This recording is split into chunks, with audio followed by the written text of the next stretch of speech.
ലേവ്യർ 27 1 മുതൽ 34 വരെയുള്ള വാക്യങ്ങൾ.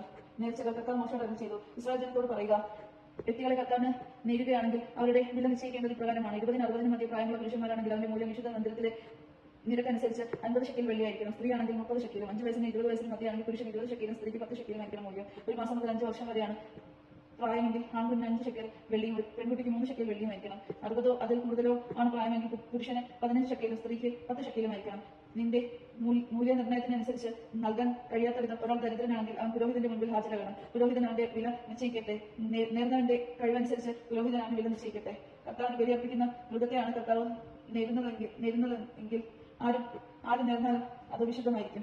അവൻ മറ്റൊന്നിനെ അതിന് പകരമായോ മറ്റൊന്നുമായി വച്ചു മാറ്റുകയും ചെയ്യരുത്. നല്ലതിന് പകരം ചീത്തയ്ക്ക് പകരം നല്ലതിനെയോ വച്ചു മാറരുത്. ഒരു മൃഗത്തെ മറ്റൊരു മൃഗവുമായി വച്ചു മാറുന്നുണ്ടെങ്കിൽ രണ്ടും കർത്താവിനുള്ളതായിരിക്കും. കർത്താവിന് ബലിയർപ്പിക്കാൻ കൊള്ളാത്ത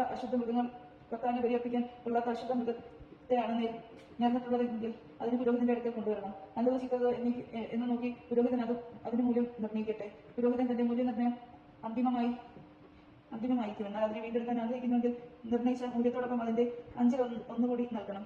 ഒരുവൻ തന്റെ ഭവനം വിശുദ്ധമായിരിക്കാൻ വേണ്ടി കർത്താവിനെ പ്രതിഷ്ഠിക്കുകയാണെങ്കിൽ പുരോഹിതൻ അത് നല്ലതോ ചീത്തതോ എന്ന് നിർണ്ണയിക്കട്ടെ. പുരോഹിതന്റെ മൂല്യനിർണ്ണയം അന്തിമമായിരിക്കും. വീട് പ്രതിഷ്ഠിച്ചവൻ അത് വീണ്ടെടുക്കാൻ ആഗ്രഹിക്കുന്നുവെങ്കിൽ നിർണ്ണയിക്കപ്പെട്ട വിലയോടൊപ്പം അതിന്റെ 5-1 കൂടി പണമായി നൽകണം. അപ്പോൾ വീട് അവന്റേതാകും. ഒരാൾ തനിക്ക് അവകാശമായി ലഭിച്ച വസ്തുവിൽ ഒരു ഭാഗം കർത്താവിന് സമർപ്പിക്കുകയാണെങ്കിൽ അതിനുവേണ്ട വിത്തിന്റെ കണക്കനുസരിച്ചായിരിക്കണം മൂല്യനിർണ്ണയം. ഒരു ഓമർ യവം വിതയ്ക്കുന്നവൻ നിലത്തെ 50 ഷെക്കൽ വെള്ളി ആയിരിക്കണം വില. ജൂബിലി വർഷം തുടങ്ങുന്ന നാൾ മുതൽ ഒരുവൻ തന്റെ വയൽ സമർപ്പിക്കുകയാണെങ്കിൽ അതിന്റെ വില നീ നിശ്ചയിക്കുന്നത് തന്നെ. എന്നാൽ അവൻ ജൂബിലിക്ക് ശേഷമാണ് വയൽ സമർപ്പിക്കുന്നതെങ്കിൽ അടുത്ത ജൂബിലി വരെ എത്ര വർഷമുണ്ടെന്ന് കണക്കാക്കി അതനുസരിച്ച് പുരോഹിതന്റെ മൂല്യനിർണ്ണയം നടത്തണം. അത് നീ നിർണ്ണയിച്ച മൂല്യത്തിൽ നിന്ന് കുറയ്ക്കണം. സമർപ്പിച്ച വയൽ വീണ്ടെടുക്കാൻ ഒരാൾ ആഗ്രഹിക്കുന്നെങ്കിൽ നിർണ്ണയിച്ച മൂല്യത്തോടൊപ്പം അതിന്റെ 5-1 കൂടി നൽകണം. അപ്പോൾ അത് അവന്റേതാവും. എന്നാൽ അവൻ തന്റെ വയൽ വീണ്ടെടുക്കാതിരിക്കുകയോ അത് മറ്റൊരുവന് വിൽക്കുകയോ ചെയ്താൽ പിന്നീട് ഒരിക്കലും വീണ്ടെടുക്കാനാവുന്നതല്ല. അത് ജൂബിലി മത്സരത്തിൽ സ്വാതന്ത്ര്യമാകുമ്പോൾ സമർപ്പിത വസ്തു പോലെ കർത്താവിന് ഉള്ളതായിരിക്കും. അതിന്റെ അവകാശി പുരോഹിതനാണ്. പൂർവികരിൽ നിന്ന് അവകാശമായി ലഭിച്ചതല്ലാതെ വിലയ്ക്ക് വാങ്ങിയ വയൽ ഒരാൾ കർത്താവിന് സമർപ്പിക്കുകയാണെങ്കിൽ ജൂബിലി വരെയുള്ള വർഷങ്ങൾ കണക്കാക്കി പുരോഹിതൻ വില നിശ്ചയിക്കണം.